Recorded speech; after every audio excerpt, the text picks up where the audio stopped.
think it'd be a good idea to let's begin by introducing our Western Hall of Fame class of 2024, Jamie Arthurs, Sarah Porter Crouch, representing Sonia Joseph Perez, her husband, and Miguel and daughter Kai.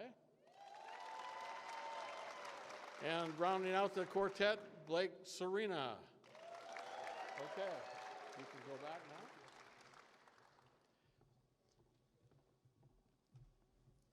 Okay, if everybody could just, you're seated already, this is a good thing. If you guys could just direct your attention to the 3 screens. 4 former Western Washington University student athletes, 3 of whom had roles in national championships, and another who overcame near impossible odds to become the school's first decathlon All-American, make up the school's Athletics Hall of Fame class of 2024.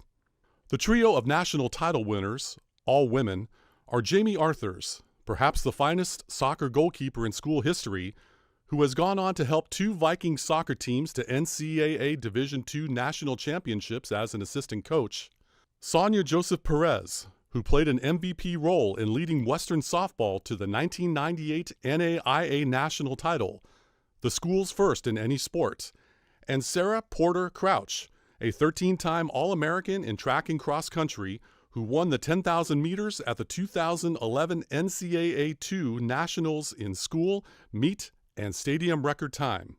Rounding out the inductees is Blake Serena, who surmounted incredible personal odds to become Western's first All-America decathlete, placing 6th at the 1982 NAIA National Championships. Joseph Perez is being inducted posthumously. She passed away on May 2nd, 2014, following a courageous battle with breast cancer. Illustrating the exclusivity of the honor, the Hall of Fame class of 2024 brings the overall membership to 163 over the 122-year history of athletics at Western. The inaugural WWU Athletics Hall of Fame ceremony, which included 7 inductees, was held in 1968 during halftime of a basketball game at Carver Gym. The 2024 induction ceremony is the 47th for the Vikings. The school's Hall of Fame is the second oldest among Pacific Northwest colleges and universities, behind only the University of Puget Sound. 4 former Western Washington University student athletes, 3 of whom had roles in national.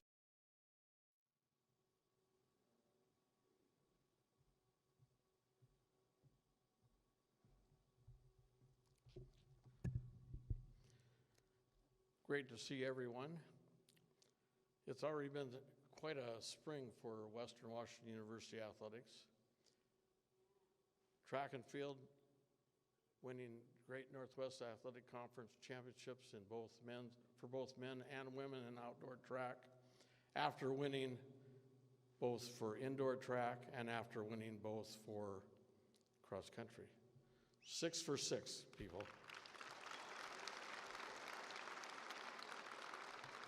And then, if I took, you'd see that it's bright red from watching softball this past week.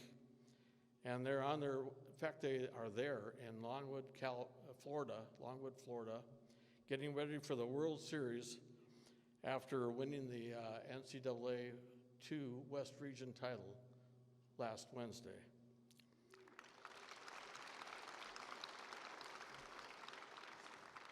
Behind me is a black and white photograph of the first Western Hall of Fame induction, which took place in 1968. I was at that event and have been to every one since. I can guarantee you that you will take away something special from being here today. In 1989, athletic director Linda Goodrich and alumni director Chris Goldsmith got together and the standalone Hall of Fame ceremonies began. The first Hall of Fame room was located below the Viking Commons Dining Hall. Later, it was moved to the Viking Union, and now through the generosity of David and Carol Robinson, we have a beautiful Hall of Fame room right here in Carver Gym. So we begin. Last June, Western was fortunate enough to bring on board Jim Sturk as our Director of Athletics. Jim had previously been at 4 Division I schools: Portland State, Washington State, San Diego State, and Missouri. While at San Diego State, Jim was named the National Division I AD of the Year. That we were able to get a person with Jim's qualifications was beyond anything we could have expected. But it didn't hurt that he had grown up just a few miles away, attending Nooksack Valley High School, and then graduating from Western. One thing I can tell you, as good as an administrator that Jim is an even better person. And how would I describe the job that he has done as he nears the end of his first year? One word: incredible. Ladies and gentlemen, a Western Hall of Fame inductee in 2010, Jim Sturk.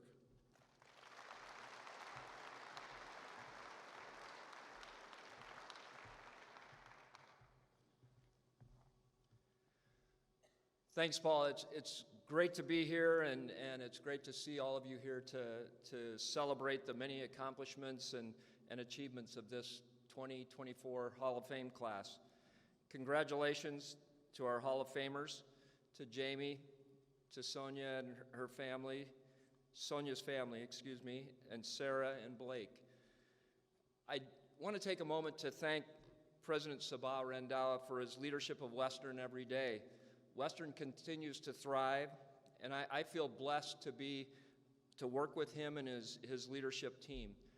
Higher ed overall has no shortage of its challenges these days and need our constant support.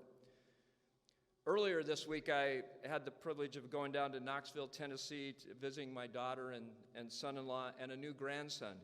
I drove by the National Women's Basketball Hall of Fame, named after legendary coach Pat Summitt.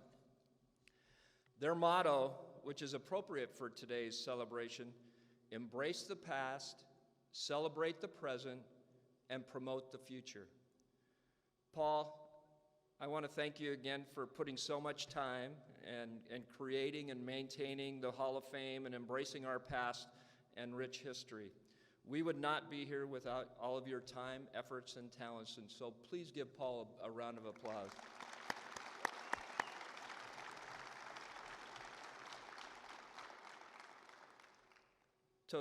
So we're celebrating here the past, or embracing the past, but we're celebrating the present. Like Paul mentioned, like most years at Western, there's a lot of successes to celebrate, and this is no exception. Our student athletes are graduating at an over 91% graduation rate, one of only 4 public institutions at that level of success. That's a good, deserves a round. Paul stole my thunder with all the championships this year, but women's basketball has won a championship this year, and obviously the 6 at track and field, and most recently softball won a title, and they're playing in Florida in the finals starting tomorrow. Women's rowing, who is always on the national scene, is competing for another championship this weekend in California. There's a lot of current successes to celebrate. Promoting the future, and this is where we all come in. We need to build up our annual endowed support for Viking scholarships. It's so much harder now than when I was in school, and a lot of you, to excel at the sport you love while balancing the academics and also working to have enough funds to stay in school. There's a huge gap currently between what we're currently funding in Viking athletics and what our student athletes actually need. Our student athletes can use all of your support. I'll close by thanking our coaches and coaches and staff for their extraordinary efforts on behalf of Viking athletics. Many of them are here today, and they're helping support our current crop of student athletes accomplish new levels of excellence and success. A special thank you to Steve Brummel. He wouldn't sit down, but I lean on him. Since Steve Card retired, Steve Brummel has taken on a lot of his responsibilities and allowed me to be more external in my work. But he and his staff are doing a great job, and all our coaches and staff are as well. The goal of Viking Athletics is to provide one of the best student-athlete experiences academically, athletically, as well as their personal development. With all of us working together, we can continue to improve the Viking experience and allow each of our student-athletes the opportunity to reach their full potential while striving for excellence in their sport. Thank you so much for coming to this special day. Congratulations again to all inductees. Thank you.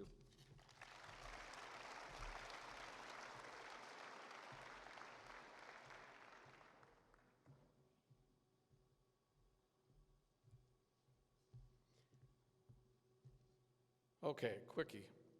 Our first inductee this afternoon is Jamie Arthurs. Please turn your attention to the video screens.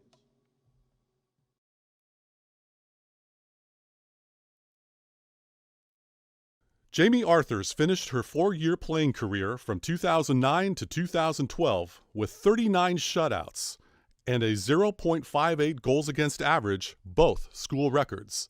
And Western had a winning percentage of 71.2 with a record of 50 wins, 17 losses, and 11 ties. During Jamie's 11-plus years as a top assistant women's soccer coach at Western, the school has posted a record of 190 victories, just 26 losses, and 22 ties, a win percentage of 84.5.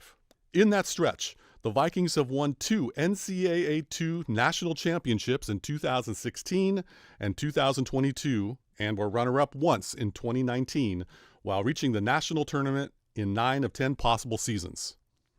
In her senior season of competition in 2012, Jamie was a Great Northwest Athletic Conference Women's Soccer Player of the Year and Western's Female Co-Athlete of the Year. She earned second-team All-America honors from both the National Soccer Coaches Association of America and Daktronics, leading the nation by allowing a school and GNAC record 0.39 average goals per game, and ranked 7th nationally in save percentage at 88.2.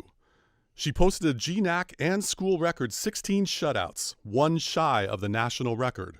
Jamie allowed just 9 goals in 23 games, at one time recording 10 straight shutouts and having a scoreless string of 919 minutes and 29 seconds, both school records. Besides her All-America accolades, she was a first-team NSCAA and Daktronics West Region All-Star on a team that finished 19, 4, and 0. Won GNAC regular season and tournament titles, and reached the regional final. Jamie was 16th nationally in goals against average at 0.55 as a junior, and notched 11 shutouts and ranked 13th nationally in both goals against average and save percentage as a sophomore. She earned second-team GNAC recognition in 2011 and second-team NSCAA and Daktronics West Region and first-team GNAC All-Star honors in 2010.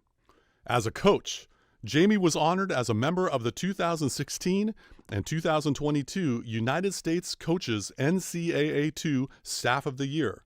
With her guidance on the sidelines, WWU has reached the national tournament every year possible but one, COVID canceling the 2020 campaign, while claiming 5 West Region crowns, winning 7 GNAC regular season titles, and taking 5 GNAC tournament titles. In 2013, Jamie completed a bachelor's degree in kinesiology, and that spring played professionally with the Seattle Reign.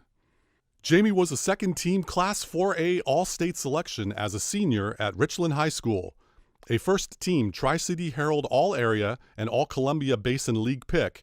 She had a 0.29 goals against average and 15 shutouts on a 17-4 team that placed 4th at the state tournament. As a junior, she allowed just 4 goals on a 19-1 squad that reached the state quarterfinals, and as a sophomore, played forward on a state runner-up team. Her father, David, played basketball at the University of Calgary, and her aunt, Carol Turney Luce, competed on national championship basketball teams at both University of British Columbia and University of Victoria, where she was the national MVP in 1980. In the Canada West record book, Turney Luce still ranks first all-time in points per game at 21.1. 2024 Western Athletics Hall of Fame inductee, Jamie Arthurs.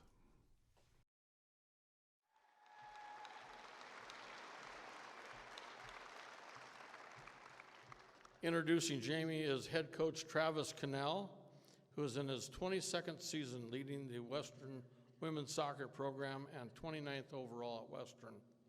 He has led the Vikings to 12 trips to nationals, winning national titles in 2016 and 2022, and having a national runner-up finish in 2019.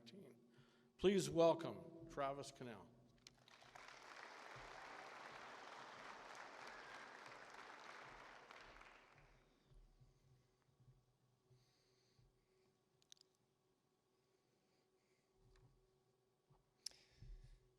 Excellent. Wonderful to see everyone. Let me just start by reiterating some of the comments, especially thanking Western Athletics and especially Paul for creating and maintaining one of the most prestigious Hall of Fames around. It's amazing, and I know it's a labor of love for Paul, and we all benefit from it. I'd also like to congratulate all 4 inductees and their families on this special day. This is an important day for women's soccer here at Western. It's not often that we get to celebrate someone who has impacted our program in so many different ways, starting as a student athlete, but also as a coach, an alum, and a faithful donor who gives back to the program every year.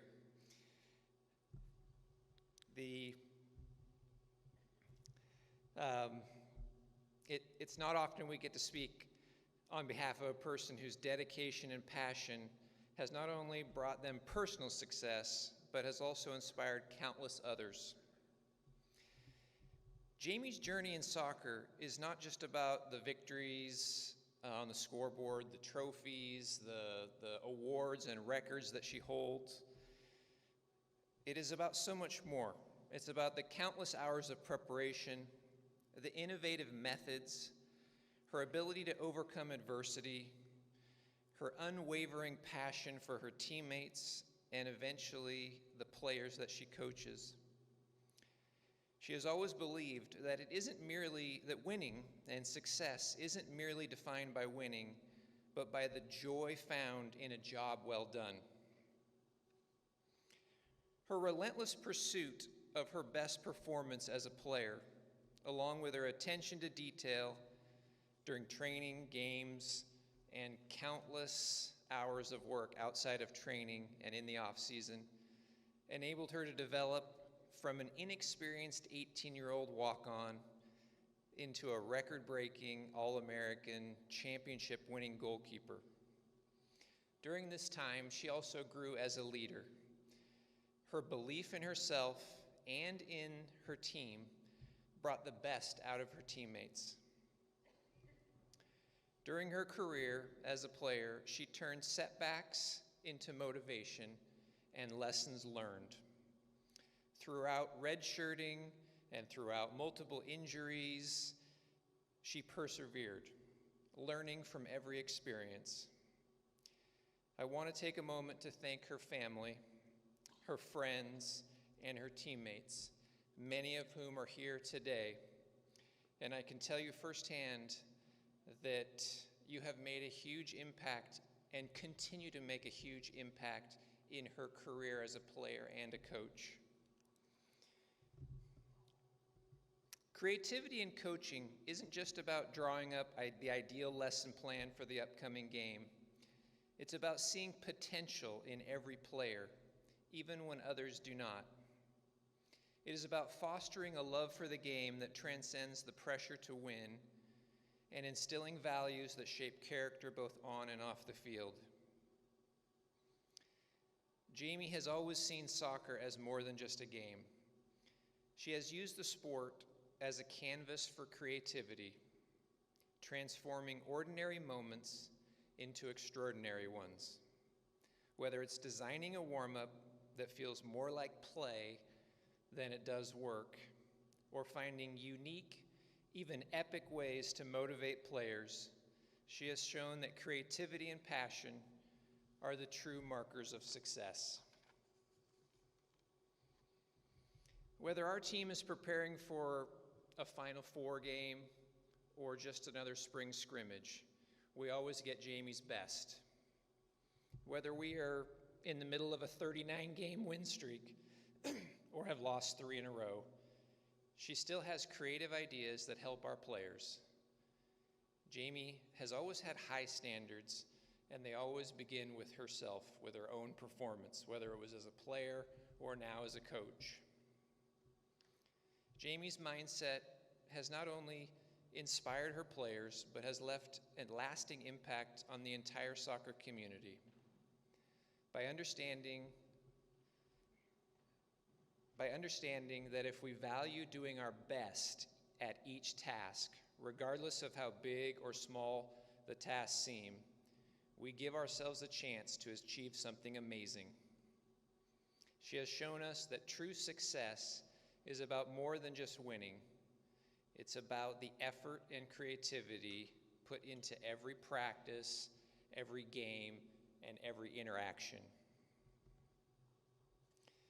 I am beyond proud to say congratulations and to say thank you for teaching us that the true essence of success lies in the joy of a job well done. It is my privilege to introduce Western Athletics Hall of Famer, Jamie Arthurs.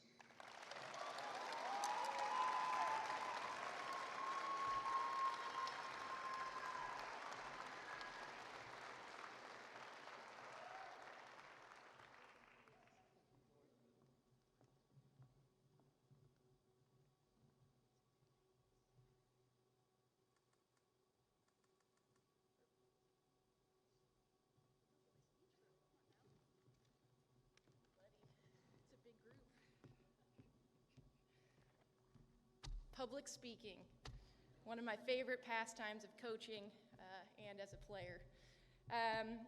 It blows me away when I hear all these crazy stats and accolades and things that I've done as a player and as a coach, and I do think it's time to come clean that the reason I started coaching was to make sure that I could ensure that those records stayed for as long as possible. It's ultra convenient that I have, say, in some playing time, so I just got to get that off my chest. I do have too many stories and too many people to thank, and so I broke this down based on 3 values that run very deeply in our program. So number 1, a little bit better every day. My career at Western was a process. When I arrived at Western, playing my youth career as like a halftime goalkeeper, part-time goalkeeper, part-time field player, and sometimes bencher. I was so far down the depth chart at Western that in my very first practice, Travis put me in as a winger. I had no intention of being a goalkeeper in the practice. He threw me on the field for a scrimmage, and within 5 minutes, my competitive nature, fueled by my Canadian hockey background and probably my Tri-Cities slide tackling ways, emerged. I ended up 2-footing our All-American center back, Katie Warner. Just like that, I realized, or maybe Travis realized, that I was a bit of a liability on the field, and I made my way back into that depth chart as a goalkeeper. Sorry about that, Beauchamp. That's really unfortunate for you. My career at Western was built on a foundation that I had to get a little bit better every day. I had to catch 1 cross. I had to make 1 more save, drop 1 less shot, get an inch better here and there, jump 1 inch higher in order to get to the place that I was at the end of my career. I cannot give enough credit to the people that took a chance on me and invested their time on me and really provided me the support to help develop as a player, a coach, and possibly more importantly, a friend and a person. The amount of work that those players and people put into helping me improve every day was immense. There was countless hours of hitting crosses, hitting shots that provided me the space to develop, and it was instrumental in the growth, again, of me as a player. I would not be out here or up here without you, and especially without the exceptional culture of our goalkeepers, now known as the KU. I would like to say thank you to Alyssa Beauchamp and Ashley Hayden, 2 of the goalkeepers that I got to spend a ton of time with over the years. So there you go, Bo, you're in. I would also like to thank for the guidance and belief and dedication to our team. A heartfelt thank you to the coaches, Kellen Brown, the guy from the rec center, Jay Sanity, Langowski, Ben Dragavon, and of course, Travis and Greg, appreciate your time. Thank you so much for the dedication. Number 2 is team. Behind every goalkeeper, there's a great defense.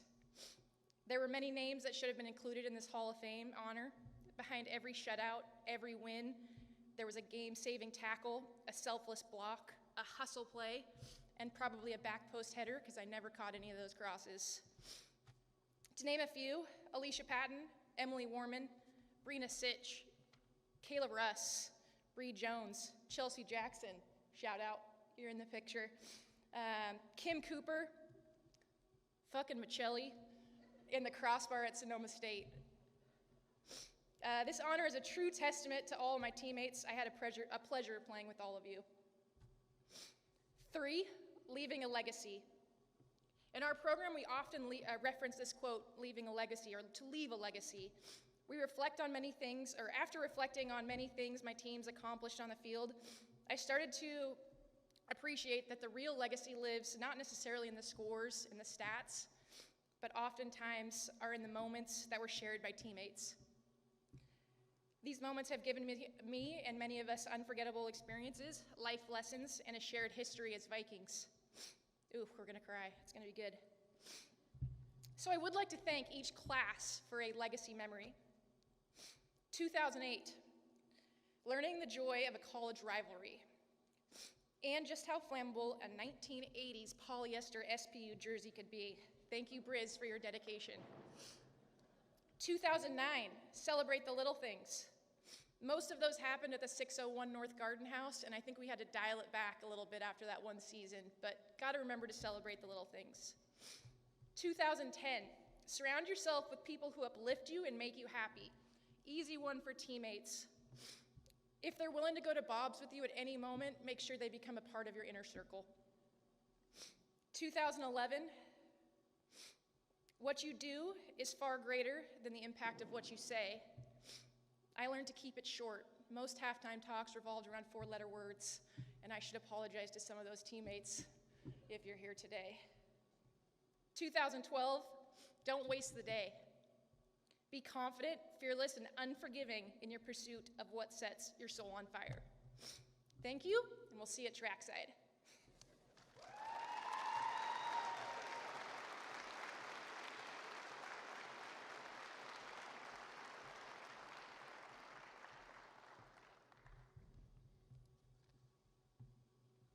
Imagine if public speaking wasn't one of her things that she really likes.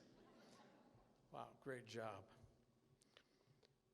You know, I was thinking, once in a while I do that. National Championship 2016, 3 years. National Title Game, Breach 2019, 3 years. National Championship in 2022, 3 years. You know, 2025 is just around the corner. No pressure, though. Our next inductee is women's track and field and cross-country runner, Sarah Porter Crouch. Again, please turn your attention to the video screens.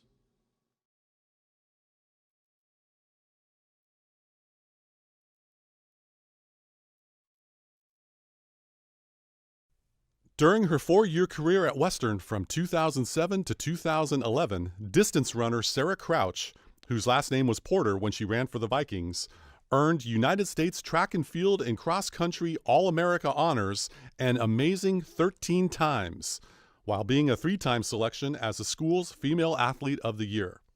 Sarah, who held 7 school records when she graduated, competed at the NCAA II National Championships all 4 years in cross country, indoor track, and outdoor track, making 12 appearances in all.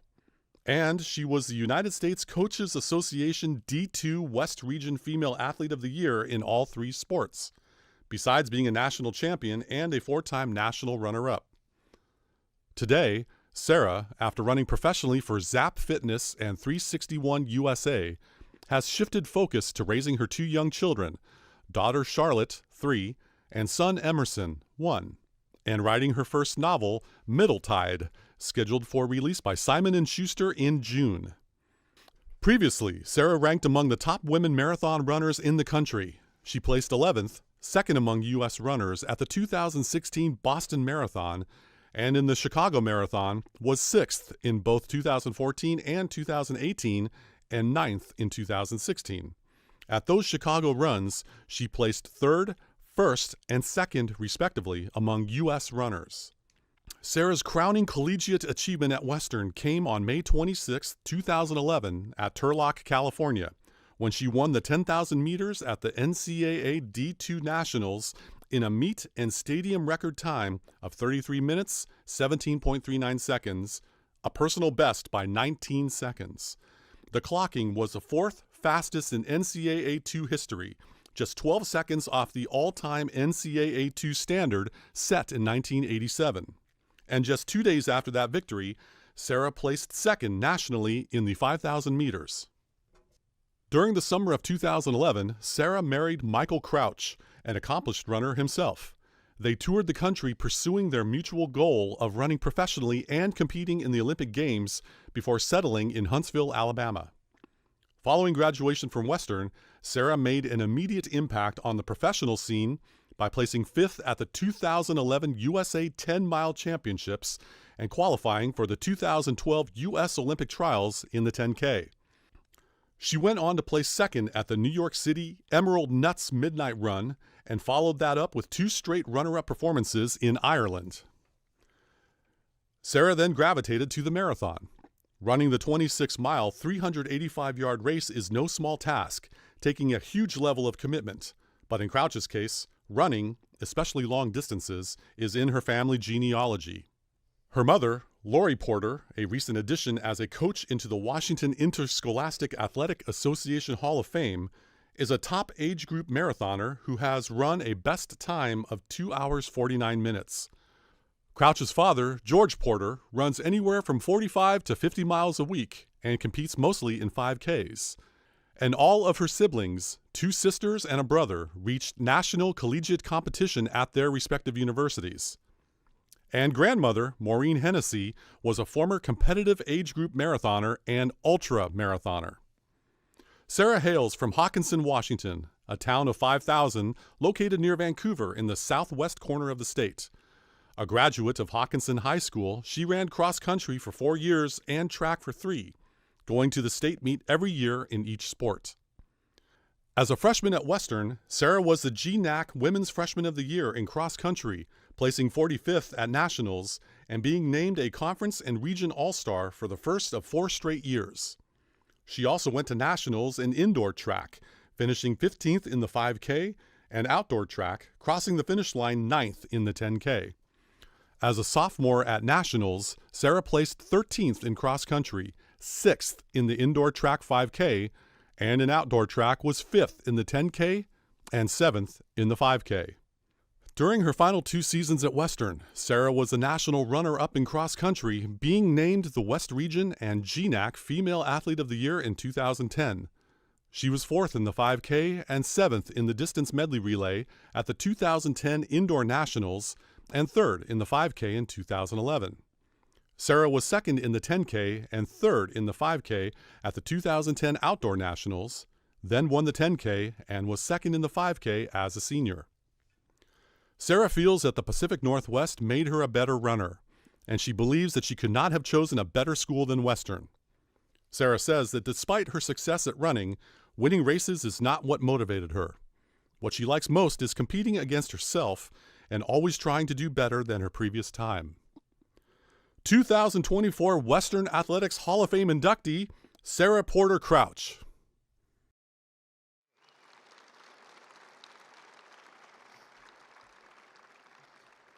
Introducing Sarah is the person who was her head coach at Western.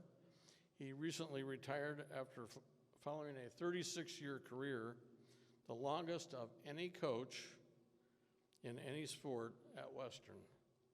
In all, he received 44 Coach of the Year honors, while directing the Vikings to 36 conference team championships. Please welcome Pee Wee Hassel.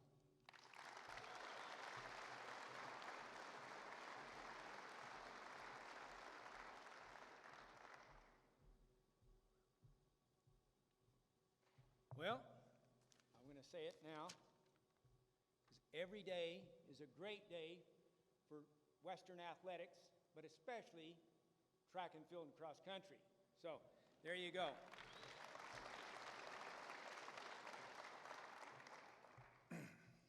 So, before I want to congratulate Jamie, Sonia, and family, and Blake for their induction. Congratulations, guys. That's amazing. So, as I'm preparing for this time, Jamie, I'm kind of like you. This is not my favorite thing, okay, at all. But I'm reflecting, I'm thinking, I'm praying on Sarah's time here at Western, okay? And there was good in there and bad, because you got to know Sarah to know all that means, what that means. Sweet, but it was fun. But so I came across a verse, put it in my mind, and so that was Hebrews 12:1-2. So this is about running, okay? So and other things. But anyway, let us throw off everything that hinders and the sin that is so easily entangles, and let us run with perseverance, that's Sarah, the race marked out for us, fixing our eyes on Jesus, the pioneer and perfecter of faith, okay? So through some of the stories, we're going to try to relate that to Sarah, okay? And it probably only makes sense to me and maybe Sarah and maybe my wife and maybe some of her teammates. But anyway, so to get into it, okay, how did Sarah pick Western? She took the opportunity to come. Hey, I picked up the phone, and Sarah was on there and said, hey, I want to come visit. I'm interested. Somebody told me about Western. She'd already thought she was going to go to Eastern Washington and run, okay? So I said, oh, yeah, come on in. And so we got her. She hitched a ride up. And anyway, so she came in. I think I can't even remember. I don't remember that much about the visit because I've had a lot of those. But it was very quickly. She came in. We talked. She saw Bellingham and, well, all the many places to run. If you're a runner, distance runner, I should say, you fall in love with this place, and it's amazing. And Western is built on a hill, so you get to run a hill every day when you come to campus or if you run away. So that is just it. So we loved hilly courses when we came to cross country. But anyway, so she came in. I don't know if it was the same day. It was very shortly after. She says, I'm coming to Western. She's very whimsical. Okay, she just, wham, I'm not going to Eastern anymore. I'm coming to Western. She made the right choice. I can attest to that. She's amazing on that. But anyway, so now Sarah, in training, she loves to train. She loves to run. She still runs. Her whole family runs. As was said, I got to see all of her siblings compete collegiately, some locally and some nationally. A couple of them, they all competed nationally, but the brother I didn't get to know the best, but I know he did and did well. But that's fun. But her training, her love, her place to train the most was Galbraith Mountain. She loved it. I just found out today that there's Somersault Hill is named for Sarah. You'll have to ask her about that story, that she did a somersault off dodging the mountain bikers. But anyway, Somersault Hill. But anyway, so it was one of her favorite places, and so we talked a lot and stuff, and I would ask, well, about church, and we just small talk and things like this. She said she had church a lot up on Galbraith Mountain. And if you ever have been up there, it's a beautiful place. It's a great place to run. My daughter started running there in high school and loves it. and she's usually the guide now. But anyway, but you had to know the Galbraith Mountain so you didn't get lost or misplaced, whatever you want to call it, up there. But anyway, so that was her, and but I think Galbraith helped her grow in her faith in her training. It was amazing that you do that, because it's a lot of hills, and you can't get away from them, and she loved them. But I think it helped her grow in her faith in her and believing in her training, and it helped her grow in her perseverance. Okay, so that was Sarah in training. It was always, and it was always intense. I mean, not too many of the ladies could run with her. Maybe on her easy days, but then it was a harder day for them sometimes. But it's amazing, and to watch her develop. But anyway, Sarah racing, okay? So, and this is where her perseverance, or her strong will, we'll call it, probably paid off the most, okay? She's very strong-willed. Talk to her parents. Now, and she told me that she has one of her kids is strong-willed, so she's being paid back. Thank God. No, it's amazing. But I would love to have met her kids. But her racing, it didn't matter the race. It was amazing. There was always drama. Sarah is drama, but there's always drama. In her best races, when there was some drama before a race, okay? It didn't matter. It could be a fight with a boyfriend. I can remember freshman races in Boise talking. She was dating some guy from Eastern Washington or something at the time, I think. But I took everybody else to a play park that we had some time before we caught a plane from Boise. She's in the back. She didn't want to go play, but she's in the back. And I said, hey, did you get something to eat? You need to eat, blah, blah, coaching and that. And then we got to talking, and she said, and this is a great thing. She's talking to me. She's just got off the phone with her boyfriend or something, probably. But I'm never going to get married. Now I see her as a mother. I remember that, way in the back seat of the van. But anyway, that's there. That drama probably came after the race. The drama before was she forgot her number in the hotel room, and I had to drive back. I was stressed. But anyway, it could be, I mean, Sarah would rise to the occasion in races. She would, I mean, it could be last year, this was probably early in her career, where we would have the last chance indoor meet at UW that Seattle Pacific would put on. And she hadn't hit the qualifying time, or the time was just off a little bit because they took the top 12 or 16 at the time. I don't remember what they took back in those days. But so she was just off a little bit, maybe not making it. Well, we asked, could you put on the 5K? But Sarah, not worrying about time, but she knew the times. But she said, this is what you've got to go do. Per lap, it's 307 meters.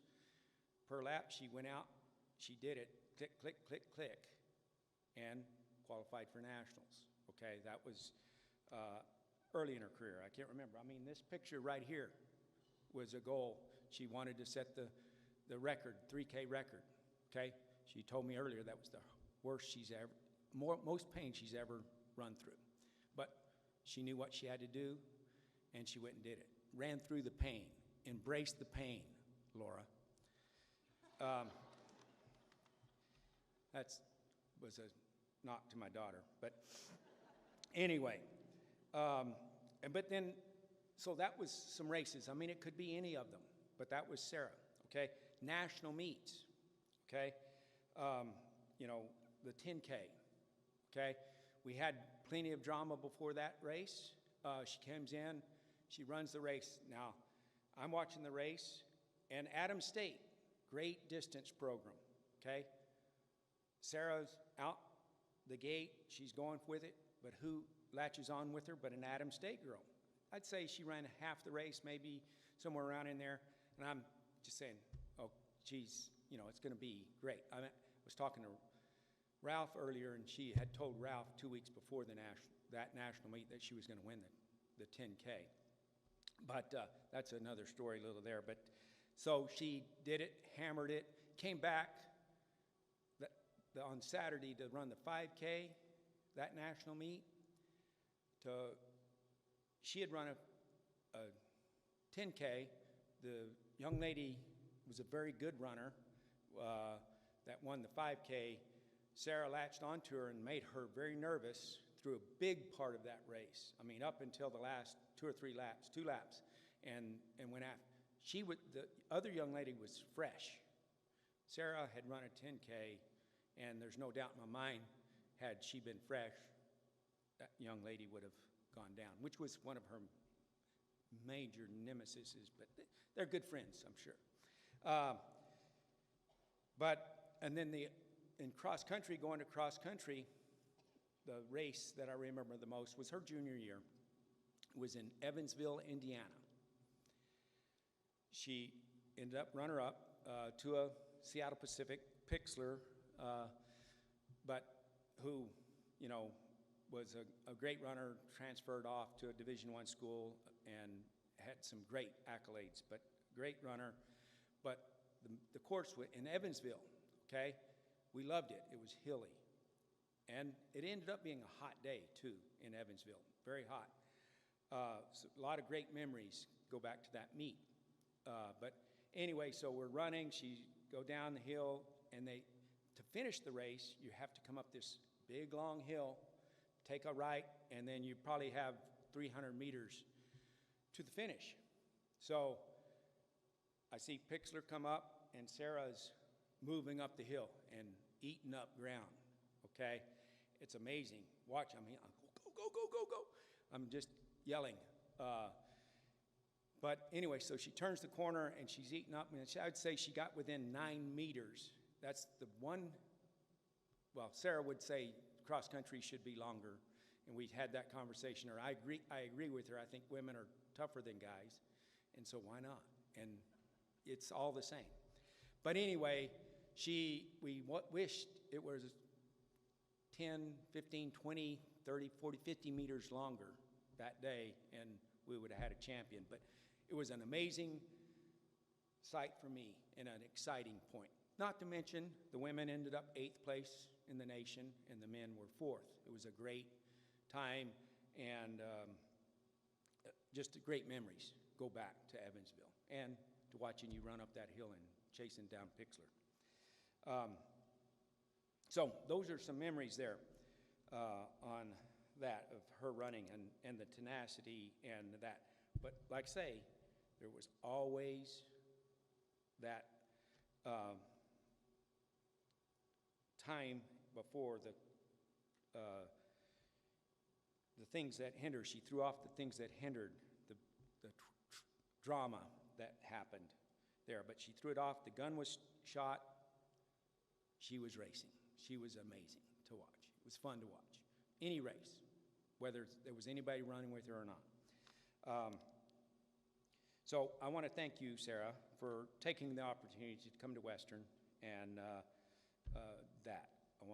I'm excited, you know, as Sarah transitions out of competitive, what I would say, true competitive competition into what she puts her energy into is mostly her family, I'd say, but her new passion of writing is amazing, and I know that she will be a champion in whatever she puts her boundless energy into, okay?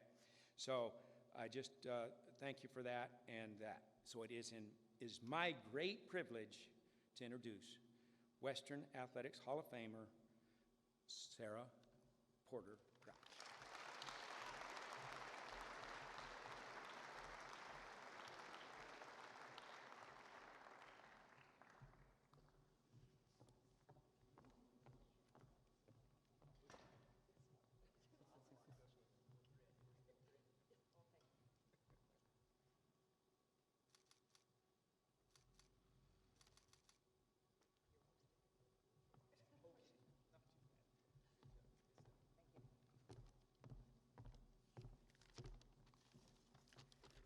Good afternoon.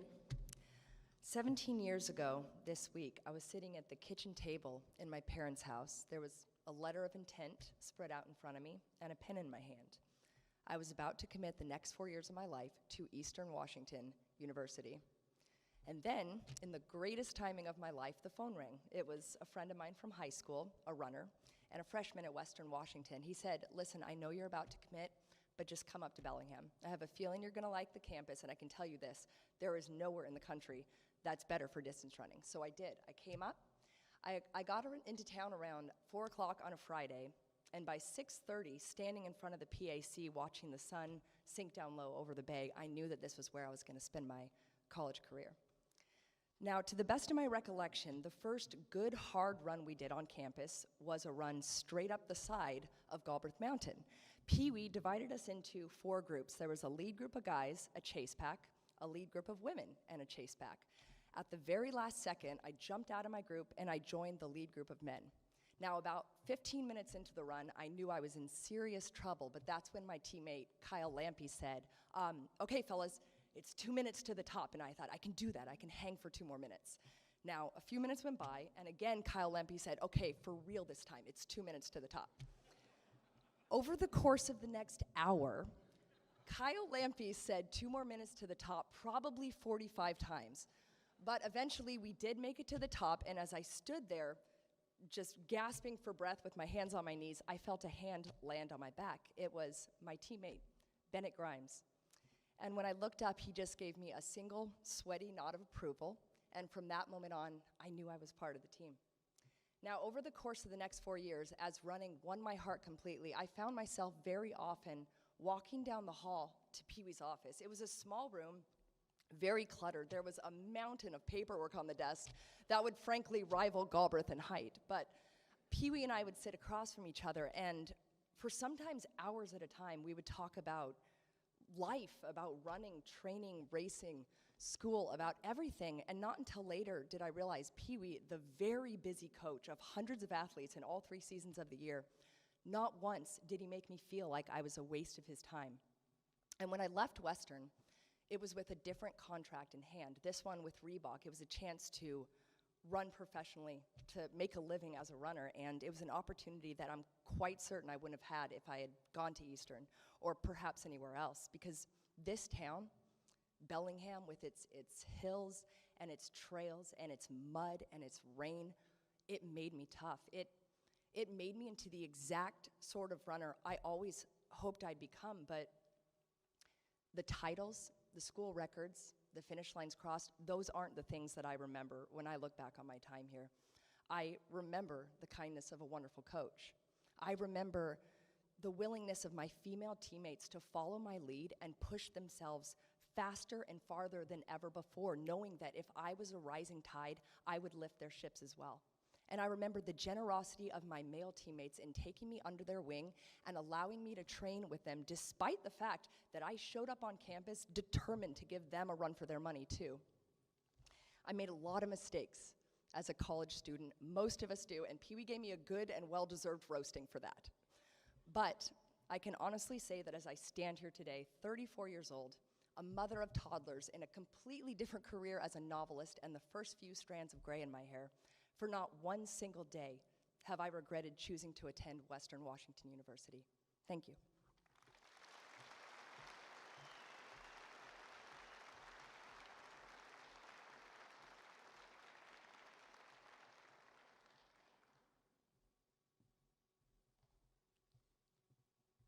Nice job, Sarah. Wow. You know, I was going to say something about track and field as the 6 for 6, but we already did that. But I do want to introduce somebody that I think deserves that, and that is the head coach of the Vikings since Pee Wee's been retired, and that is Ben Stensland. Where's Ben?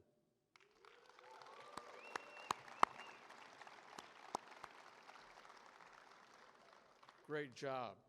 Keep it up.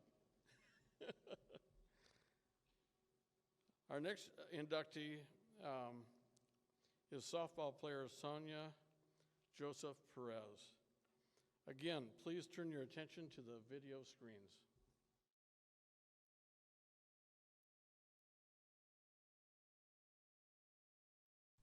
Sonia Joseph Perez, whose last name was Joseph during her Western softball career, ranked second among program leaders in runs scored, 102, and steals, 68, third in doubles, 23, fourth in triples, 7, and fifth in hits, 134, upon graduation. During one stretch, the speedster stole 54 consecutive bases. Sonia helped Western to 3 straight 30-win seasons. In 1998, 33-13. In 1999, 33-13 also. And 2000, 32-13, a winning percentage of 71.5. She was the Vikings co-captain as a senior. The most valuable player at the 1998 NAIA National Tournament, she led the Vikings to the school's first national team title in any sport. They won all 5 games at the 16-team double elimination tourney, though trailing in 4 of those contests and winning 2 in their final at-bat.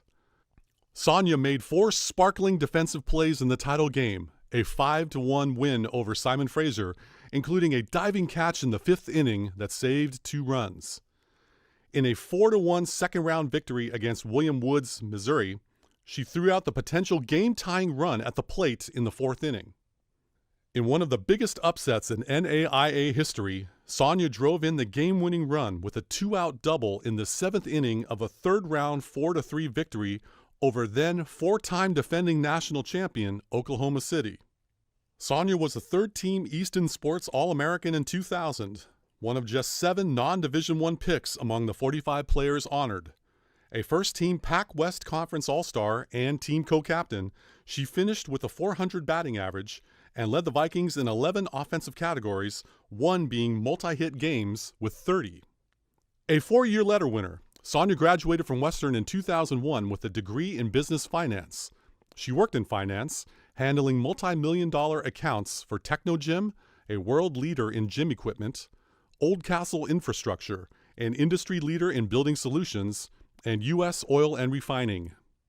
She married Miguel Perez in 2008, and they had a daughter, Kailana, now 14. Sonia, who attended Diamond High School in Anchorage, Alaska, was the Lynx MVP twice in basketball and softball, as well as a state champion in track. She hit .465 as a senior on a softball team that finished 3rd at state, where she was all-tournament. 2024 Western Athletics Hall of Fame inductee, Sonia Joseph Perez.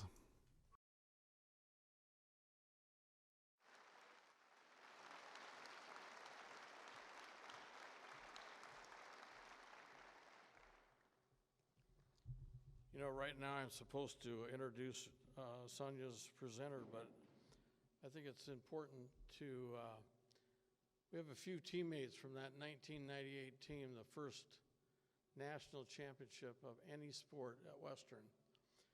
Could those teammates please stand up? Where are you? Here we are.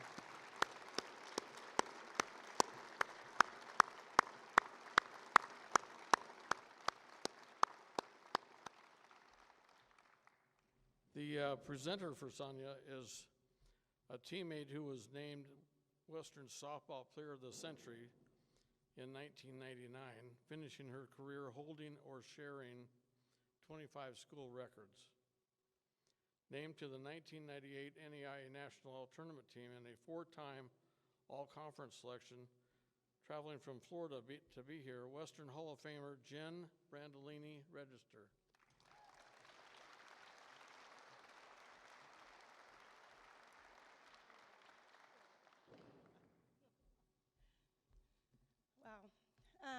This is a great honor, and I want to also congratulate all the inductees today. Such a special moment. Enjoy every second of it. I want to start off by saying giving me 3 minutes to talk about someone like Sonia was very hard to do because she has a lot of great things to talk about, but I did it, so here I go. So good afternoon, ladies and gentlemen, esteemed guests, and Western Washington University community. It is both a great honor and a bittersweet moment as we gather today to induct an extraordinary athlete whose legacy continues to inspire us. This is hard. It is with great pride and a profound respect that I get to introduce Sonia Joseph Perez into the Western Washington University Athletics Hall of Fame. I'm going to start by talking about our teammate, who we lovingly refer to as Sojo. She was part of Coach Art Finney's second recruiting class and started with our team in the fall of 1996. I remember meeting Sojo for the first time. She was an outfielder. She was fast. She was a lefty. And my first thought was, oh crap, I better step up my game. Sonia brought a calm and quiet perspective to our team. Nothing ever really seemed to faze her. She was always focused and was so naturally good at everything she did. Sojo pushed everyone on our team to be better and to do better. After our first season together, we came to realize that we complemented each other both in the outfield and at the plate hitting 1 and 2. That is also when we knew that our friendship was more like a sisterly bond that would never break. I'm going to fast forward to 1998.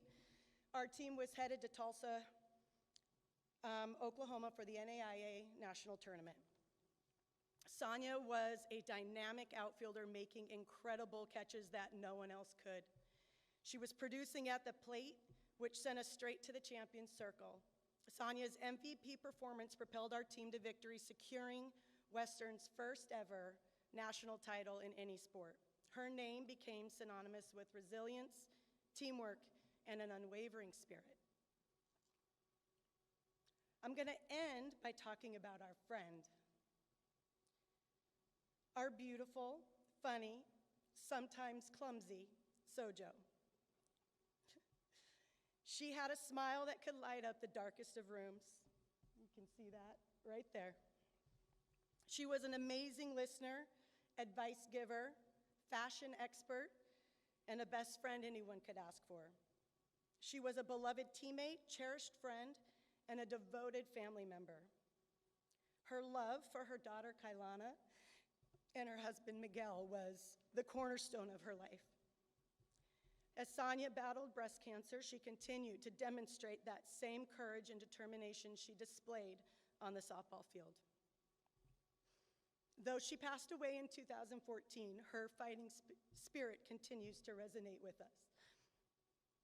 As we celebrate Sonia's induction today, we not only honor her achievements, but also her enduring impact on the game and on her teammates.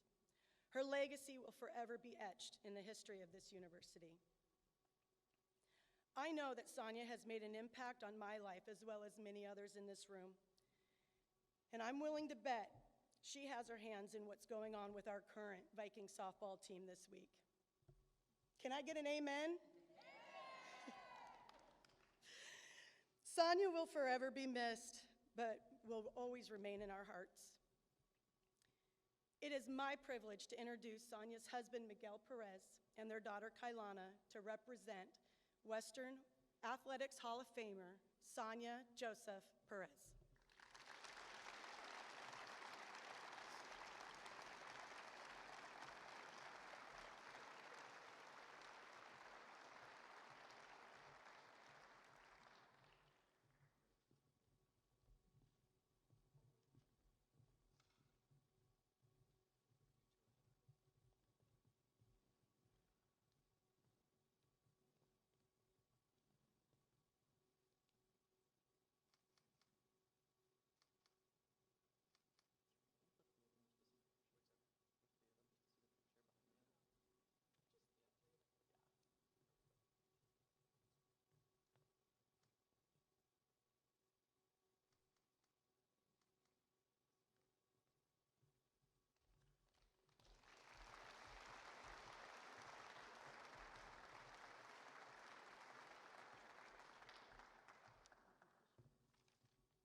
Well, crap, Paul.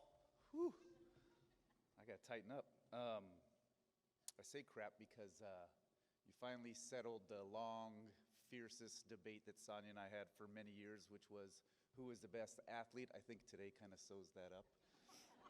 I think I'm going to admit my defeat. We'd go back and forth many times. I already knew she had way more accolades than I did, but I'd always try and make the argument. Good afternoon. Thanks for having us here today. Thank you for you all for being here. Thank you and congratulations to all of the inductees. What great accomplishments and what phenomenal feats and contributions you've made to Western. Thank you. Paul, thank you. Western Washington Athletic Department, thank you as well, and pretty much thank you to everybody else. I'd also like to thank the Joseph family for providing us with the gift of Sonia. Thank you for traveling so far and wide. I'd be remiss if I didn't acknowledge Kathy, Sonia's mom. She was here in spirit with us today as well. Thank you to all of her teammates that made it here, and friends and family. I want to thank you. She came from a long way away, from Alaska.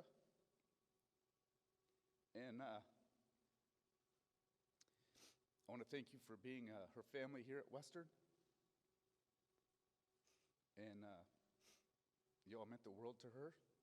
She shared many stories. So this award is also a tribute to you all as well. It really means a lot that you're here.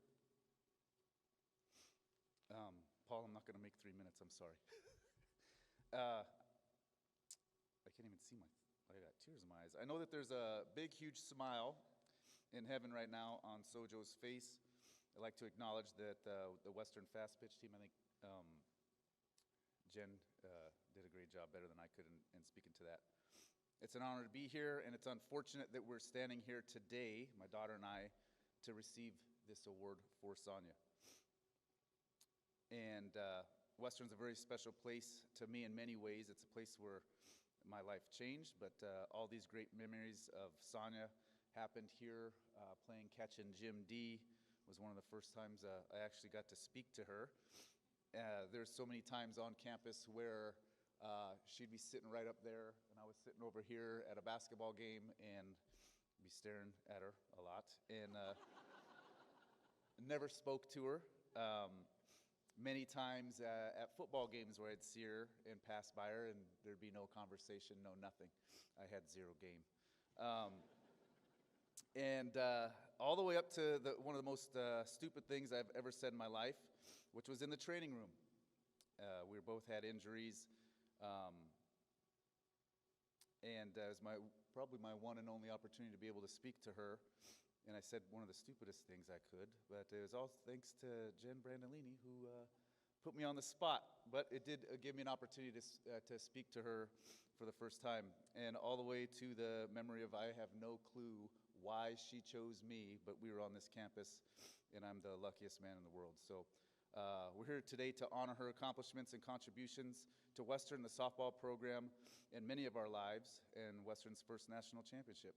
I think the best person to speak to this and accept this great honor is our daughter, Sojo Part 2.0.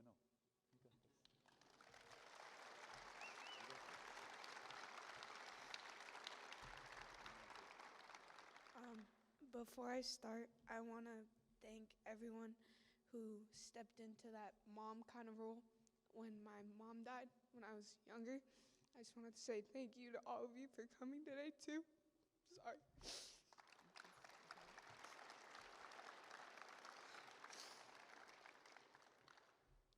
Today we gather to honor an extraordinary individual whose legacy shines brightly in the world of softball. It is with great pride and reverence that we celebrate the induction of my mom into the Hall of Fame. My mom embodied the essence of the game: passion, determination, and resilience. Her larger-than-life personality, radiant spirit, and unwavering strength left an indelible mark on everyone she encountered. As we reflect on her remarkable journey, we are reminded of the profound impact she had not only on the sport, but on the lives she touched. Born to play, my mom found her home on the softball field. Her time at Western Washington University was marked by countless achievements and unforgettable moments. With each swing of the bat and every play in the field, she showcased her unparalleled talent and dedication to the game. Beyond her athletic capabilities, my mom possessed a rare gift for inspiring those around her. Whether she was cheering on her teammates or mentoring aspiring players, her infectious enthusiasm and boundless optimism lifted spirits and fueled dreams. Tragically, my mom left us far too soon, but her legacy endures through the memories we hold dear and the lessons she imparted.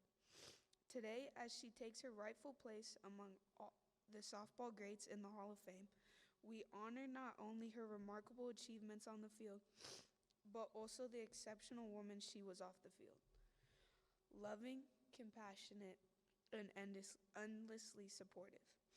Though she may no longer be with us in body, her spirit lives on in the hearts of all who knew and loved her. Let us celebrate my mom's extraordinary life and legacy, and may her induction into the Hall of Fame serve as a timeless tribute to her enduring impact on the world of softball and beyond. I am so honored by this deeply humbling experience to stand here today representing my beloved mother as she is inducted into the Hall of Fame at her college, Western Washington University.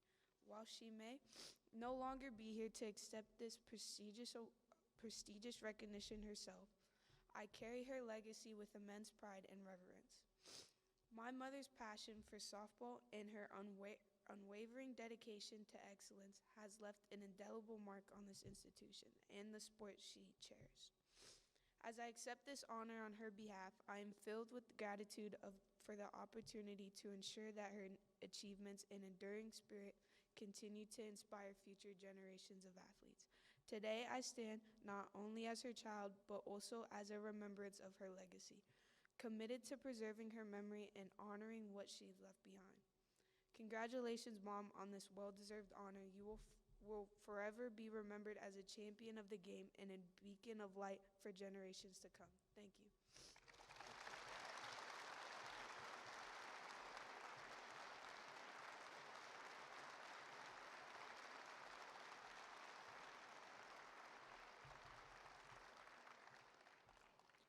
Kai, that was tremendous. I know your mom is very proud. You made your mom very proud. Along with Sonia, head coach Art Finney and assistant coach Dick Green have also passed away from that 1998 national title-winning team. I know this year's squad, coached by Cheryl Gilmore and currently in Florida for the World Series, has had angels on their shoulders a few times in posting that 49-8 record. Last Wednesday, the Vikings won the West Region Championship with an unbelievable come-from-behind 7-6 victory over Cal State's Dominguez Hills. Take a listen as to how Western overcame a 6-0 deficit and trailing 6-2 in the bottom of the 7th inning, only to rally to beat Cal State Dominguez Hills and win the regional title. Every pitch of this tournament has come from her. 3 outs away, but it seems so far right now. Patoy gets into one to left field. That's got a chance. It's gone. Connie Patoy cuts the lead down to 1. I can't believe what I'm seeing. Viking Field erupts. It's within reach.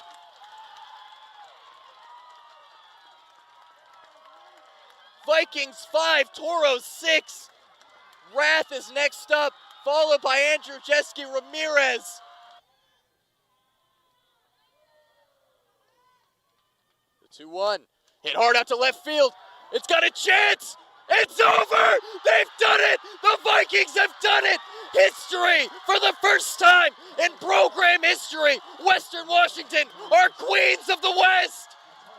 Immortality for Team 32.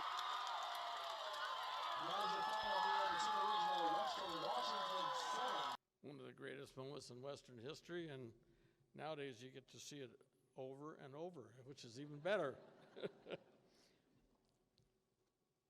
Blake, I'm going to keep you waiting just a little bit longer. Before our last inductee, there are some thank yous to be made.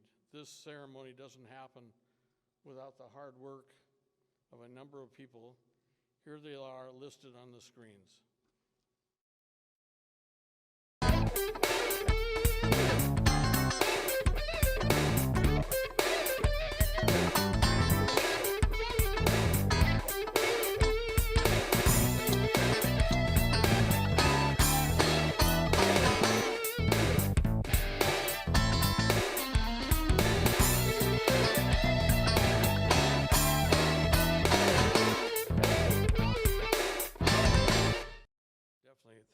so much to these people.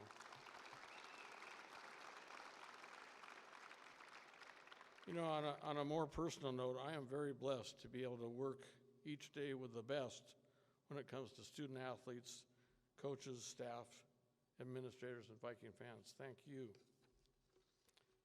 Our last inductee is men's track and field decathlete Blake Serena. Please turn your attention to the video screens.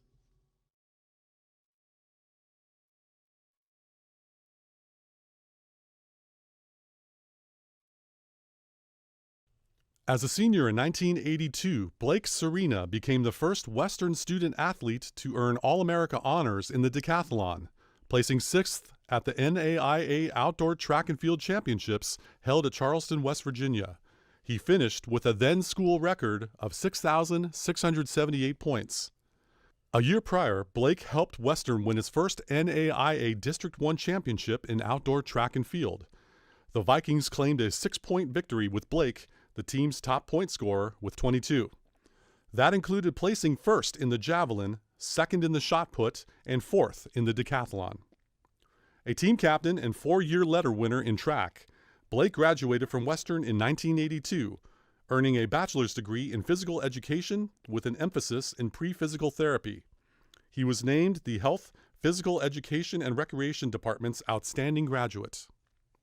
In 1985, Blake received a bachelor's degree in secondary education and began graduate work at WWU while serving as an assistant track coach for weight events and strength conditioning as the Vikings extended their district title string to 5, 1981 to 1985. Blake completed his master's degree in 2002 at the University of Puget Sound in hospital administration, graduating summa cum laude. He served as a sports medicine intern and administrative assistant for the sports medicine division of the Olympic training camp located in Colorado Springs, Colorado. In 1987, Blake opened the Exercise Center at Fircrest, Washington, and now is one of the foremost authorities in the United States regarding exercise testing, performance, and evaluation. Blake has also won a bronze medal for the USA at the Team Handball National Championships and was a 3-time Masters Track and Field National Champion, twice in the 35-pound weight throw and once in the 56-pound weight throw. Blake has patented methods of adjusting metabolic parameters using allometric scaling algorithms and a device for monitoring hydration status. But what makes Blake's story so compelling is the path he had to take to accomplish it. At age 5, his parents separated, leaving him virtually on his own. He spent a year living in a cabin in the Olympic National Forest, then periods of time in a juvenile detention facility, and later lived in the poorest section of Tacoma, where he survived alone by having a large paper route. As a junior in high school, he moved in with his grandparents. Despite those early experiences and other obstacles, Blake used an incredible work ethic and willpower to overcome them all, be it athletically and/or professionally. He has since served 2 terms as a city council member for the city of Fircrest, Washington, from 1996 to 2000 and 2016 to 2020, and is currently the city's historian. There, he promoted a bond to build an $18.5 million park and recreation facility and swimming complex, then helped secure over $10 million in gifts and endowments to offset costs for the community. He then co-founded the Fircrest Park and Recreation Foundation that has raised over $300,000 with the interest used to pay for community park and recreation programming. 2024 Western Athletics Hall of Fame inductee, Blake Serena.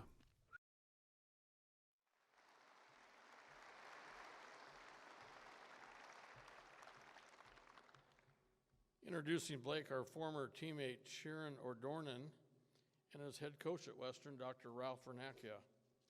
We'll start with Sharon, who was a teammate of Blake's. In 1982-83, she placed 11th in the cross country at Nationals and posted the school's 3rd best time in the marathon. She was a NAIA All-America Scholar Athlete for the Vikings and is now an international authority and expert in speech pathology while residing in Canada. Please welcome Sharon Ordornan.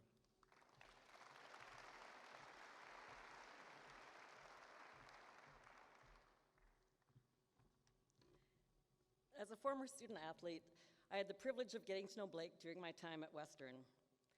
In the early 1980s, I had just discovered my love for running when Blake approached me in the cafeteria at Fairhaven. He noticed my performance in the Norm Bright 4-mile fun run and suggested I consider joining the cross-country team. Initially, I lacked the confidence and self-belief to pursue this opportunity, but Blake's persistence made all the difference. Blake followed up with me a week or two later and reiterated his belief in my potential to make the team. With his added support, I approached Tony Bartlett, the women's coach at the time, and obtained a training plan for the summer. I eventually made the team that fall and participated in the opening camp, where I was inspired by the words of Tony and Ralph Vernacchia. Looking back on those years, I can say that my time on the cross-country team was some of the happiest of my life. I formed lasting friendships and learned important values such as discipline and confidence, which have served me well throughout my life. I owe much of this success to Blake Serena, who played an instrumental role in helping me get started on this journey. A few months back, Blake reached out to me asking if I'd be willing to speak on his behalf. He reminisced about our time together, highlighting the special moments, particularly our team's consecutive championships. While I couldn't recall every single outcome, after all, they say it's the connections that stick with you, his message prompted me to reflect. So I reached out to former teammate Kathy Kroll-Barron for her insights on our team's achievements and, of course, Blake. While the specifics were a bit hazy for both of us, Kathy echoed Blake's unwavering positivity. He was just so positive, she recalled. Blake always had "you can do it" aura about him. I never saw him without that positivity. Despite my efforts to glean more details, Kathy's emphasis on Blake's positivity remained consistent. It's clear we shared similar memories of his remarkable character. When Blake approached me about speaking, he remarked, "I think of that era when the men's and women's teams were kind of one team anyway." He fondly recalled the transition from separate men's and women's teams when he began track at Western in '77-78 to the fully integrated teams by his final season. Blake's inclusive mindset undoubtedly played a pivotal role in this transition, benefiting us all. Speaking of inclusivity, Blake's impact extended far beyond high-performance athletes. I often encountered him in the Fairhaven cafeteria, accompanied by someone he'd recently worked out with in the weight room. These weren't exclusively university team athletes. They could be students facing physical challenges, seeking to bolster their confidence through strength training. Blake didn't merely offer them a brief orientation to the weight room. He consistently showed up for dinner with the same gym buddy. It was evident that these companions, both physically and emotionally, were invigorated by their time with Blake. Running and belonging to a team granted us an identity beyond simply being students. It was a challenging endeavor that we knew few others could undertake. This shared experience made us feel uniquely special, especially during those tough runs on dreary, wet fall afternoons.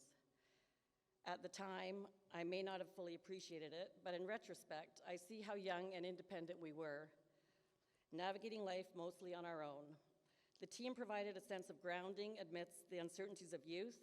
The uplifting environment fostered by individuals like Blake bolstered our morale and encouraged us to persevere through those challenges.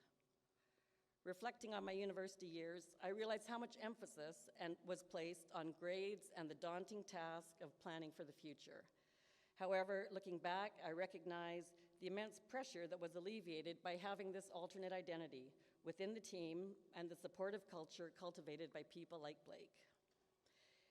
In those moments of doubt and uncertainty, it was the camaraderie and encouragement from individuals like him that provided the much-needed reassurance and strength to navigate through those formative years. When I shared with Hall of Famer Marilyn Thibodeau-Sliva my intention to attend this ceremony to induct Blake into the Hall of Fame, her response was unequivocal. "It is about time." I couldn't agree more.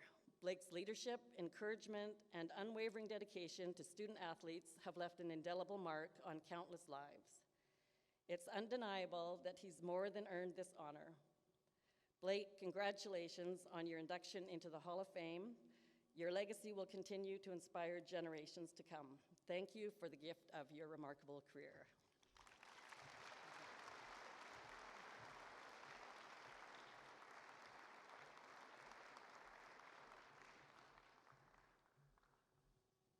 Thank you, Sharon.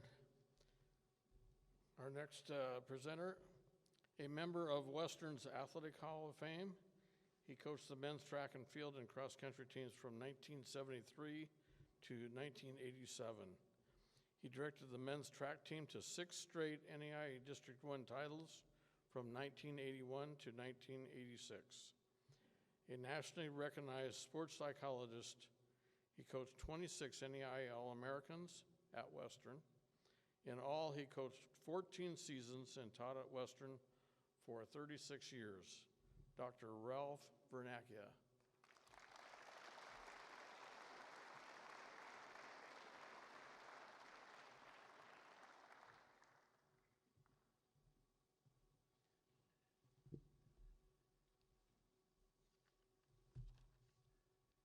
Well, I have to share with you several things, but before I do that, I want to congratulate Jamie and Sonia and, of course, Sarah.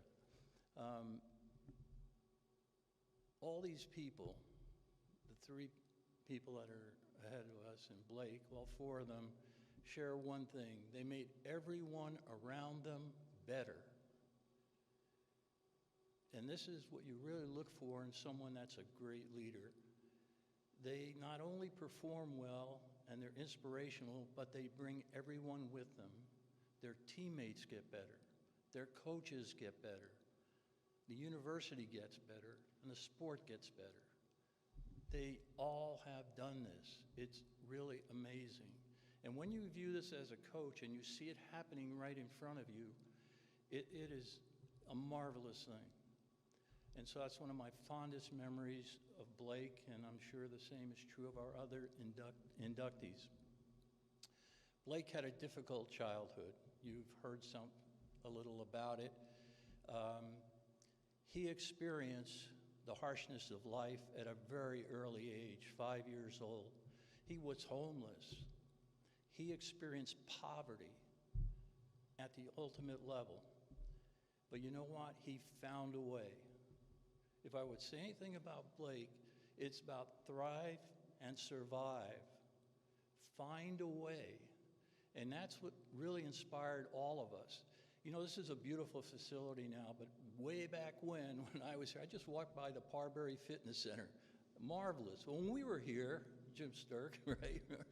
When we were here, we had a weight room. It was WAIT room because we had 1 bench press and a squat rack or whatever, and 2 barbells.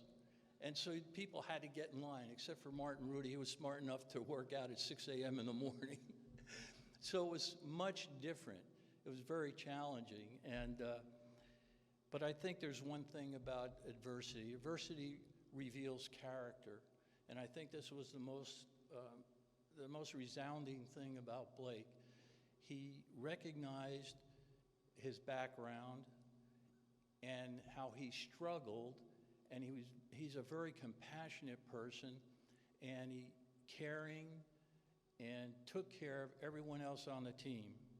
And it was really great to see, and he led us to championships and so forth. I'll tell you a little about that in a second.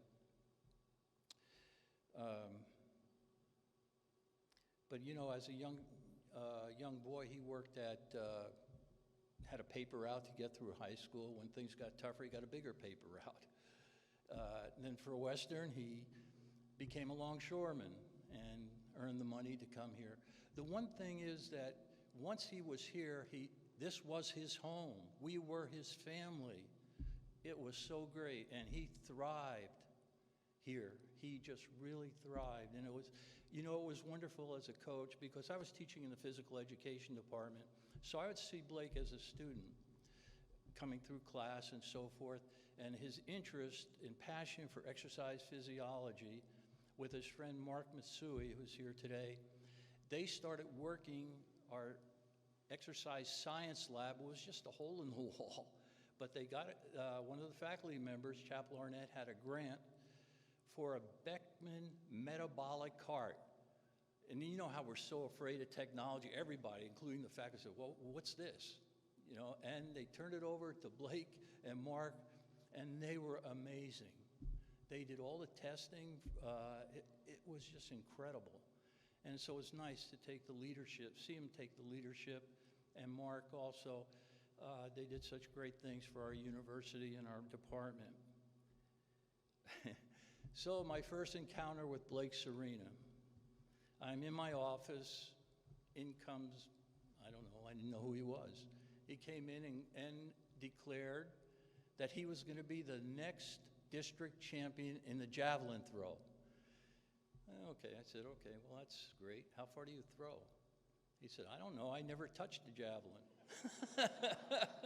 He obviously had a lot of confidence, but that's okay. We had some great throwers at that time, so it was a really, to place Blake with those people. Martin Rudy was one of them. Dave Reister, we had Rod Ritter. These people were, Paul Kelly, they were national level competitors. Several were All-Americans in their own right. So it was a nice group and they mentored each other. That was great about the kids on our team. They took care of each other. They mentored the people and taught them the sport and so forth. So I watched Blake grow. I watched him in different situations. He developed an interest in the decathlon, but I had him doing several other events. But he always rose to the occasion. And what I found out about Blake, just from, and it made sense that I got to learn more about him, he loved challenges. The bigger the challenges, the better he got. And that's exactly what happened in his career here. You know, the first couple of years, he found his footing, learned his events. And then in 1981, he helped lead our team to a district championship and was just amazing in that meet. And he really, as the video said, that our teammates fed off of his enthusiasm and his ability and his actual performance. It was really inspirational. The second year, he did the exact same thing, and we were fortunate to win a championship that year. And I had some free entries to the national meet. Blake hadn't qualified in the decathlon for nationals, but they always gave us several free entries. And I called him into the office and I said, Blake, how'd you like to go to the national meet? I had to do something. I wanted to reward him for all he had done for us. And I really believed the bigger the challenge, the better he would get. And I said, there's 23 people that are on the list now. You're 23rd. This is to show you what he did. I said, there's a chance, I'll put the entry in, that you'll get into the meet. And that happened. People dropped out, and he was the 18th of 18 competitors taken into the meet. So he had a ways to go. And the meet started off, he got in that situation, and he just came alive. I mean, everyone was watching him. He had the passion and the ability, and he was so into it. It was incredible. And I remember, you know, the decathlon is my favorite event. I love the decathlon because it encompasses all the events, the 10 events in track and field that they have. But I got a little nervous at the decathlon. You know, the first day is for jumpers and sprinters. A true decathlete competes, really rises to the top on the second day. And it came to the pole vault. And we had a great pole vaulter on the team who kind of, the next year, earned All-American honors. And I'm watching him take the poles out of the cartons, you know, the canisters, and I see this white pole. And I'm thinking, that looks like Murray Giles' pole. And I'm thinking also, Murray Giles weighs 150 pounds at most. Blake is 6'3", 195. Well, the math is that when you're that big and the pole is that, you know, flexible, not a good thing. But I'll tell you what, he went after it, and he vaulted, and he came back on the pole. I mean, he went so far back, his back of his head was scraping on the runway. Blake jumped almost 13 feet. It was a phenomenal improvement. And of course, javelin was the next event. He did extremely well there. And the final event was the 1500. And of course, as coaches, we're sitting there writing down, here's what you need to do, how many points you need to score. And his best time was like 4:52. And he ran a 4:30 1500 and became an All-American. And it was just fantastic to watch. And I just really enjoyed that. But the one thing about his leadership skills that I was kind of glad to see him graduate, because I was a professor. So I'm teaching my class, the door opens up, here comes the team, led by Blake Serena.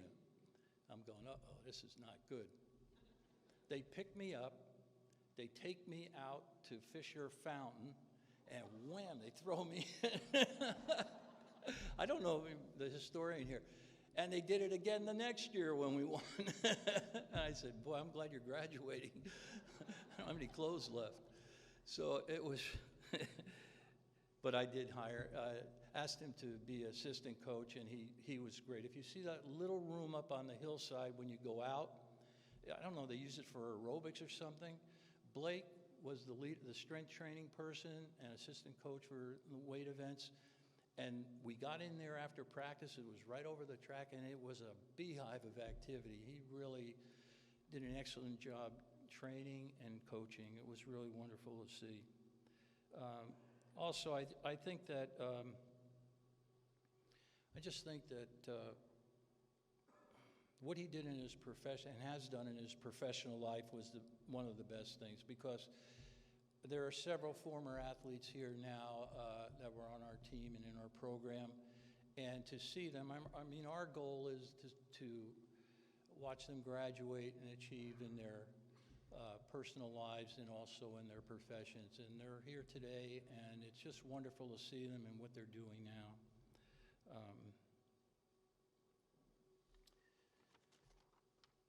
So it's my privilege to introduce Western Athletics Hall of Famer, Blake Serena.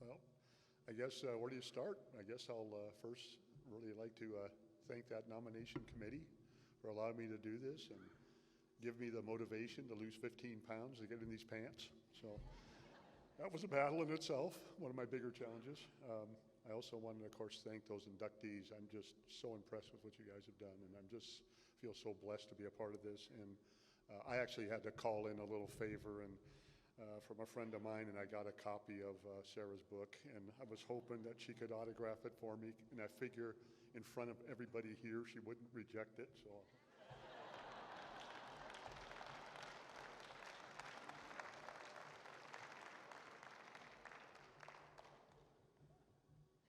Get that out of the way.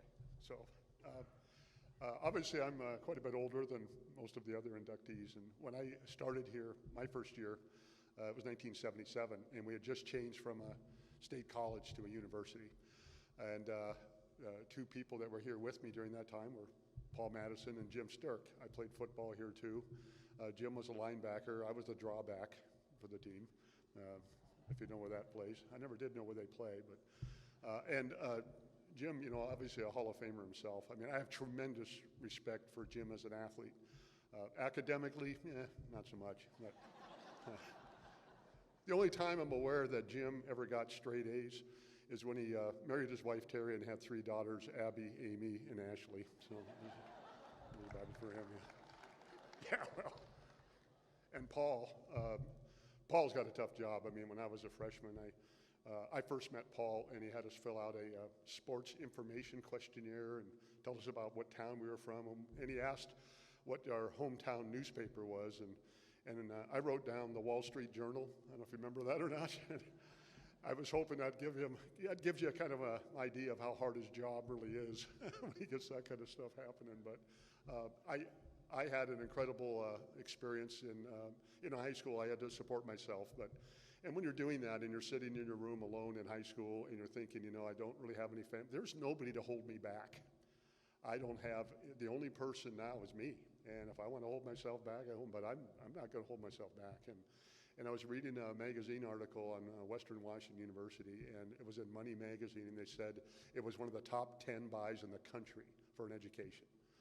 The year they switched over. And I saw that article and I said, man, that's where I'm going. I don't care what it takes, but I got to get there. And when I graduated, when I moved in with my grandparents, I couldn't believe that opportunity it gave me. I mean, I had straight 4 points after that. I had a 1.40. My first, just trying to find food or just a paper, to write with at school.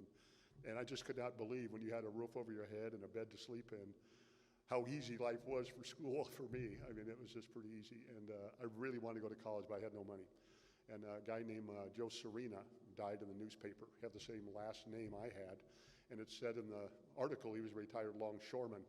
So I went down to the Longshoreman Hall and I told him he was my grandfather and he promised me a job before he died. And whipped up a tear or two. And of course, you're Joe Serena's grandkid? Yeah, well, any friend of Joe's a friend of mine. And he gave me a big hug and he took me in the office, and I had to listen for about an hour about these stories about this Joe Serena who I never met, But anyway, he hired me almost every day, and I made $3,200. I saved every cent of that money, too, because I really wanted to go to college here real bad.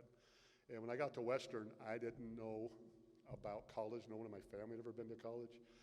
I figure I've done about 2,000 athletic contests in my lifetime in so many different sports. And I never had a family member. I had 11 brothers and sisters. I never had a family member, a parent, a grandparent, an uncle, and aunt ever see me compete in a sport. So it was kind of a hard thing to think, what's it going to be like at Western? And I found a family. I mean, I found people who supported me, who were there rooting for me. I'd never experienced anything like it.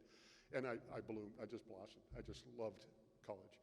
And I remember my roommates that first year, they chipped in for Christmas and bought me a coat because I'd never had a really good winter coat. And it was cold up here. And I just remember getting that coat, and that's still probably the most cherished gift I've ever gotten, is when those guys did that. And the Christmas breaks were always really hard. I didn't have a family to go to, so I would hide in the dorms and just have to wait out the 3 weeks, trying to figure out how I'm going to get through there. And thank goodness they had that Outback program, so I could go out there and steal some vegetables and fruits over there from the Fairhaven kids, but somehow I'd get through those winters, but it was tough.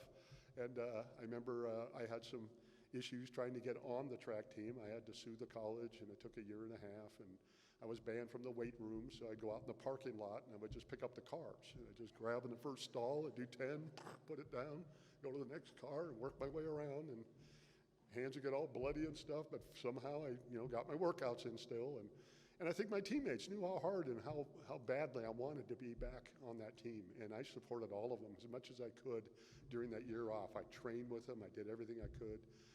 And I remember I had a very close friend, he's here today, and he told me, I really think you should probably just hang it up. It's not worth the hassle. Later, when I got All-American, he was the first person that called me, took me out to dinner and apologized and said, I'm really glad you stuck it out, and I'm really sorry. I said, he came all the way from back east to come out and give me that message, and that was very, very special to me. But now, my relationship with Ralph was a very complicated one. He's probably my father. I mean, I look at him as he was the father figure I had. I would have done anything for that guy. And we had a odd relationship. I guess I could best typify it by, we had a track meet at POU. They were our main competition. And after the meet, we went to the Royal Fork and ate at an all-you-could-eat buffet. Boy, that sounds awesome, all-you-could-eat buffet. And I'm there, man, I'm team captain. And when we got there, the PLU team had the same idea we did, and they're sitting across the aisle from our arch rivals eating dinner, And I'm sitting at a table with 4 maybe young, innocent throwers, and I'm the team captain. I said, hey, you guys ready to go yet? We got to get back home. So as we got up, we walked by the cashier, and I said, 4 athletes, PLU. And she goes, oh, okay, marching down, we walk out.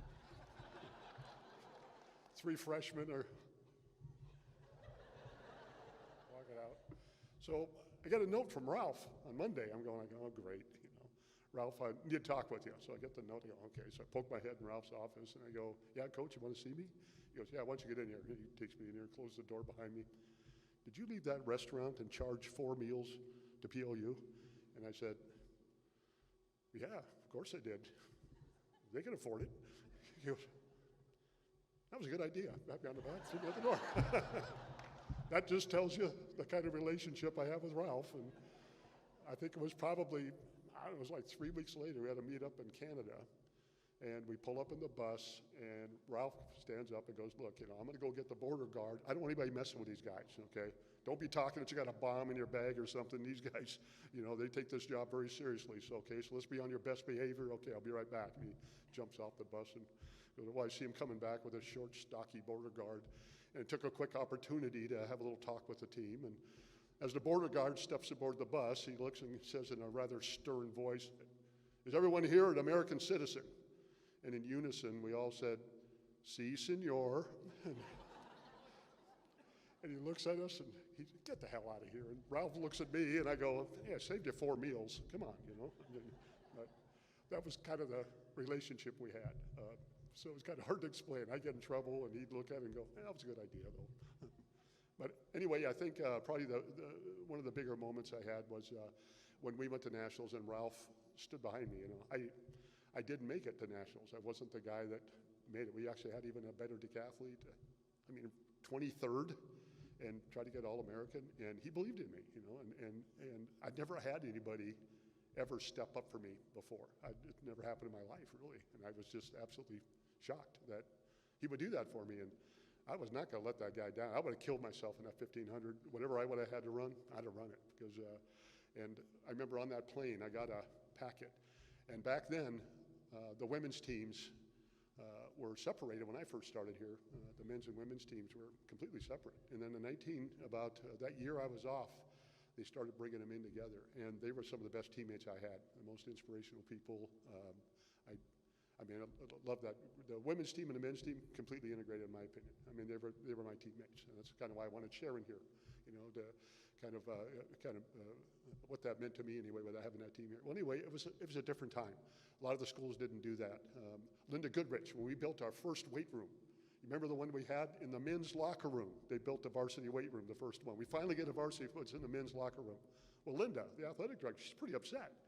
She goes like, well, where am I supposed to train my girls?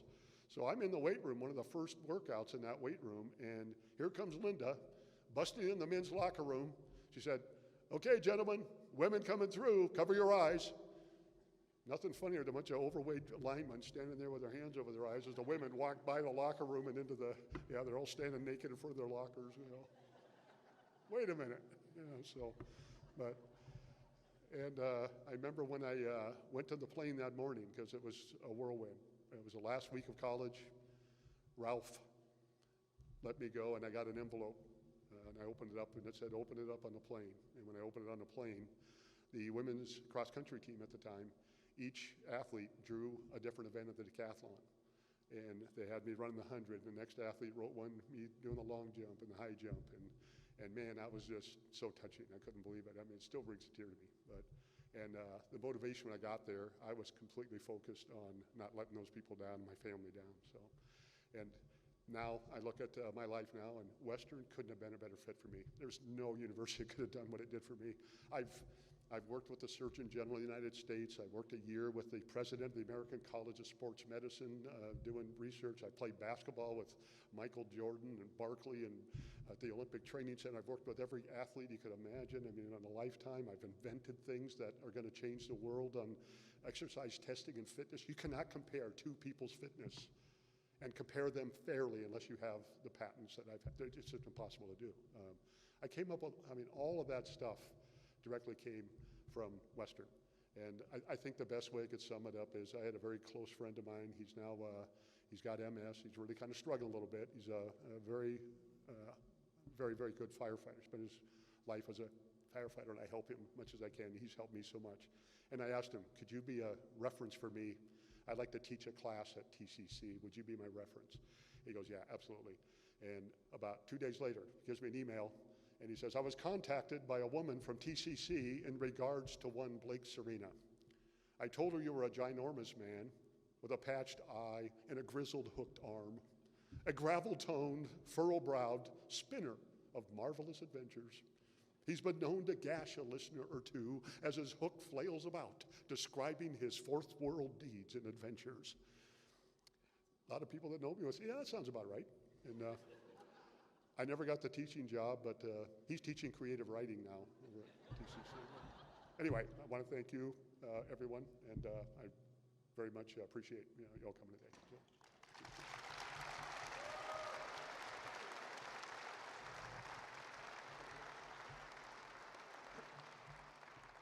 Could we have all the inductees up here? Sarah, Jamie, Miguel, Ty. If you could just stand in front there with your plaque. That'd be great. Let's give all these inductees a great round of applause. Jamie Arthurs, Sarah Porter Crouch, Sonia Joseph Perez, and Blake Serena.